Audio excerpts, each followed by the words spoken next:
ভালো লেগেছে। অর্জুনদার সাথে এটা টেকনিক্যালি আমার দ্বিতীয় কাজ।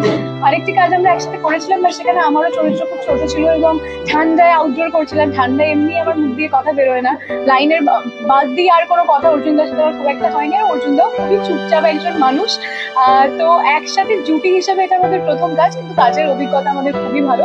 আমরা দুজনেই চেষ্টা করেছি খুব ভালো করে কাজটা করার। এবার দর্শকদের যতটা ভালো লাগবে এটাই আমাদের কাছে পাওয়া। কাজ করতে খুব ভালো লাগে এবং আমি সবটা একা সামলে নিতে পারি। কি করে আমি পারি আমি জানি না। আমার নতুন একটা শাড়িরও ব্র্যান্ড আমি লঞ্চ করেছি, তো সমস্ত কিছু আমার ভালো লাগে। আমার 24 ঘন্টায় 24 ঘন্টা কাজ করতে ইচ্ছে করে। দেখো, প্রত্যেকটা প্রেমের গল্পই খুব মিষ্টি হয় এবং মিষ্টি প্রেমের গল্পের মধ্যে তেতো ঝাল নুন টক সমস্ত কিছুই থাকে, কারণ সম্পর্কে শুধুই মিষ্টতা পাওয়া যাবে বা শুধুই ভালোটা আমরা এক্সপেক্ট করতে পারি না, কারণ দুটো আলাদা আলাদা মানুষের নেচার খুব আলাদা আলাদা হয়। মানে আমি তো আমার রেপ্লিকা খুঁজে পেতে পারি না ভালোবাসার জন্য, তো সেটা কতটা আমরা অ্যাডজাস্ট করে উঠতে পারছি এবং প্রত্যেকের জন্য আমরা কতটা কম্প্রোমাইজ করতে রাজি সম্পর্কটাকে টিকিয়ে রাখার জন্য, তার সাথে পারিপার্শ্বিক পরিস্থিতি সবটা কিভাবে সামলে উঠে একটা সম্পর্ক আগে এগিয়ে যাচ্ছে বা সম্পর্কে কি পরিণতি হচ্ছে, তার জন্য তো প্রেমে পড়া বারণ দেখতে হবে। সরি, তোমাকে বুঝি না, প্রিয় দেখতে হবে। আমার মনের মধ্যে প্রেমে পড়া বারণ এমন মধ্যে ঢুকে আছে, আর দর্শকও এমন ভাবে বলতে থাকে প্রেমে পড়া বারণ, তো এটা আমি নিজেও বলতে পারছি না। এটা তো কোথায় টাইমস এর কেউ আছে প্রেমে পড়া বারণ? কেউ আসছে কি? জানিয়ে দাও please.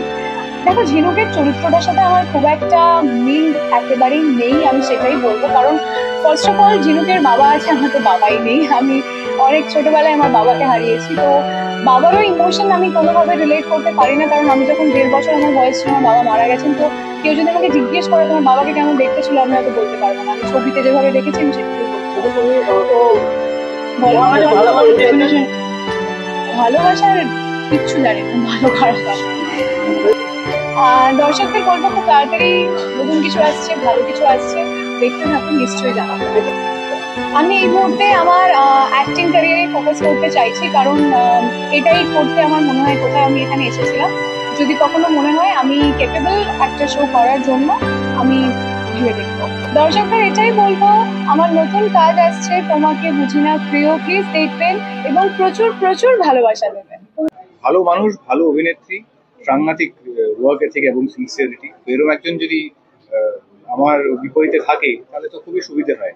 Same, actually it's a team work. মানে আমি একা ভালো কাজ করে যাব, অন্যজন কি করছে সেটা একদমই নয়। আমরা যখন সবাই মিলে একসাথে ভালো কাজ করার চেষ্টা করি, কাজটা ডেফিনেটলি ভালো হয়ে গেল। কোঅপারেশনটা না থাকলে ভালো কাজ হয় না। মানে অভিনয় করতে গিয়ে যেটা ব্যক্তিগত জীবনে নই সেটা এক্সপ্লোর করা, সেটা হওয়ার চেষ্টা, একটা খানিকটা প্রিটেন্ড করা, এটাই তো অভিনয় মানে। তাই তো সেই জন্যই বোধহয় আরো এক্সাইটিং লাগে।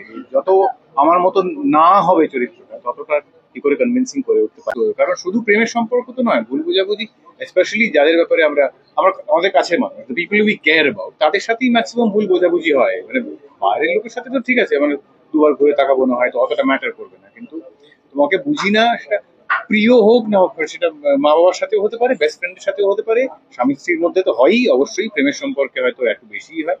তো এগুলো তো লেগেই থাকে, ওই খুঁটিনাটি ঝগড়াঝাটি এগুলো তো হয়।